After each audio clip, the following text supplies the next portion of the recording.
All right, Congress is back to work today after an August recess as President Trump's policies are under heavy scrutiny. The latest being an upheaval at the Atlanta-based CDC and vaccine recommendations. Joining us now is Washington correspondent Alice Barr.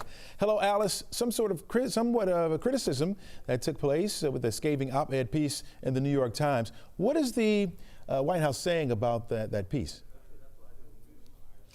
Yeah, good morning, Chesley. Both the Department of Health and Human Services, which Secretary Robert F. Kennedy Jr. heads, and the CDC did not return NBC's request for comment on this scathing op-ed, but it is certainly stoking a lot of questions and criticism from Democrats on Capitol Hill. And just to give a little background of what we're talking about here, this was 9 former heads of the CDC who all penned this op-ed in the New York Times, basically slamming Secretary Kennedy, saying that he is endangering every American's health, and then highly critical as well of the firing of the CDC director, Dr. Susan Menarez, which came about last week and then prompted the resignations of 4 other top CDC leaders.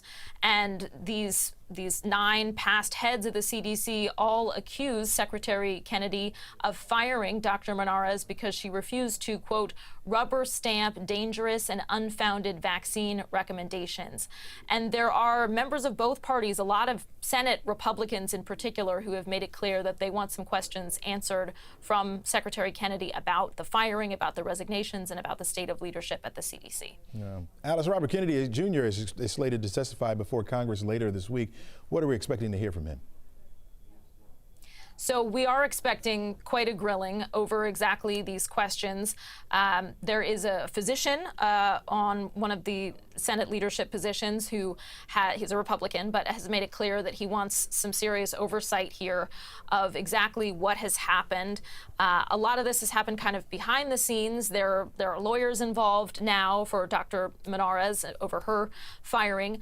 And, you know, we've heard a lot about what they say happened, that she says that she was asked to kind of go a few steps too far, that she was asked to fire some experts from their positions at the CDC, and that she was asked again to go along with these shifting guidelines on vaccines that went against the science. So those are the questions that certainly Secretary Kennedy is going to be asked about. You know, he is a vaccine skeptic. That was made clear over many years leading up to his appointment and then confirmation as the health secretary. But he did say throughout the confirmation process that he was going to follow the science.